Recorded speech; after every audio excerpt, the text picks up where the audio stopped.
Son dönemlerde ekonomideki gelişmeler de hepimizin malumu.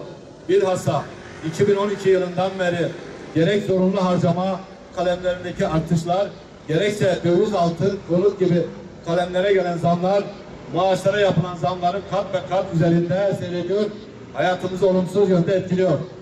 Kamu çalışanlarının maaşları yıl içerisinde enflasyona kadar bile artmıyor.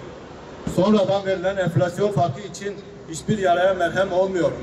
Aynı işveren toplumun çeşitli kesimlerini desteklerken afetle, salgınla, felaketle boğuşan memurlarımız bir de ekonominin cenderesi altında eziliyor.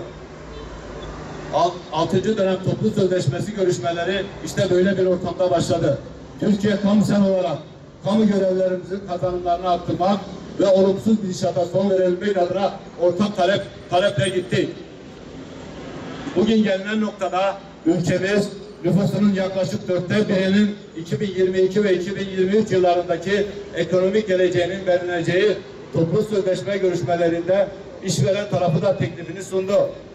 Kamu işveren heyeti memur ve memur emeklilerine 2022 için %5+6, 2023 yılı için ise %6+6 maaş artışı öngörüyor. Bu teklif bizim istediğimizin yarısı bile değildir. Dolayısıyla kabul edilmesi de mümkün değildir. Halihazırda yıllık resmi enflasyon %18.95 seviyesindedir. Muhtemelen 2021 yılı enflasyonu %20 dolayında gerçekleşecektir. Bütün uluslararası kuruluşlar 2022 yılında Türkiye'de yıllık enflasyonun en iyimser tahminle %15 olacağını düşünmektedir.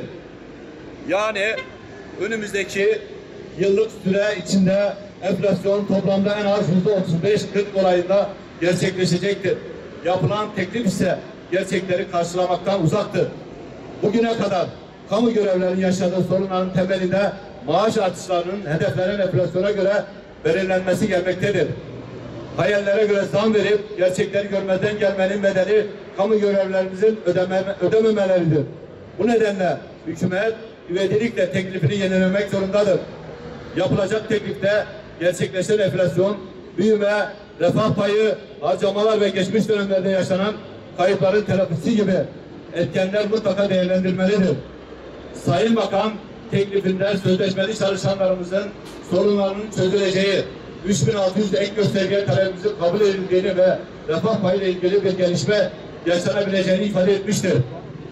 Bunlar son derece olumlu olmakla birlikte bu tekliflerin altı doldurulmalı, rakamlar netleşmelidir. Biz Türkiye kamusal olarak pazarlık yapmaya zaman kalacak şekilde bir an önce yeni ve kabul edilebilir bir teklifin gelmesi için hükümete açık çağrıda bulunuyoruz.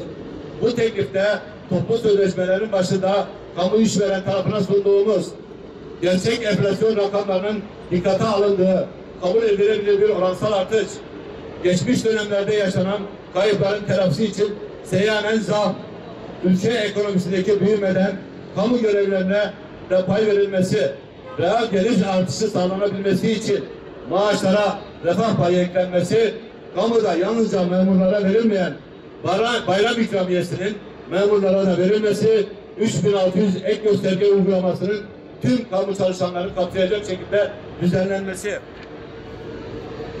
bütün güvencesiz sözleşmeli personelin kadroya geçirilmesi, yardımcı hizmetlerin, genel idari hizmetlerin sınıfına alınması, aile yardımı, çocuk parası, doğum ve ölüm yardımı gibi sosyal yardım kalemlerinin çalışanın ihtiyacını karşılayacak şekilde yükseltilmesi gibi konuların mutlak surette yer alması gerekmektedir. Bütün bu unsurların yanında hizmet kollarına ilişkin olarak da diğer hususların da sorunları kalıcı bir çözüme kavuşturacak biçimde ele alınması zorunludur. Biz hakkımız olmayan hiçbir konuyu ve meblağı masaya taşımıyoruz. Hakkımızdan aşağısına da rıza gösterecek değiliz. Yıllardan beri hakkınız ödenmez diyerek alkışlanıyoruz. Şimdi ise hakkımızın ödenmesini istiyoruz. Biz artık sırtımızın sıvazlanmasını değil, cüzdanımıza insanca yaşamaya yetecek kadar para konulmasını istiyoruz. Sayın Bakan'ın memurlarımızı enflasyona edilmeyeceğiz sözünün gerçekleşmesini, sözleşmeli personelin haklarının memurlara işleneceği, 3600 ek gösterge teklifimizin kabul edildiği, refah payı uygulamasının değerlendirileceği sözlerinin adının konmasını bekliyoruz. Türkiye Kamu Sanayi olarak bizler reel kayıplarımızın karşılanması ve ekonomik büyümeden ve artan milli gelirden bir çalışan olarak hak ettiğimiz payı istiyoruz. Taleplerimiz makuldür ve istenirse karşılanabilir.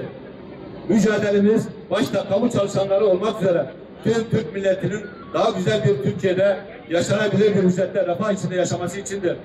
Yapılacak revize teklif siyasi iradenin bu yöndeki niyetini ortaya koyacaktır.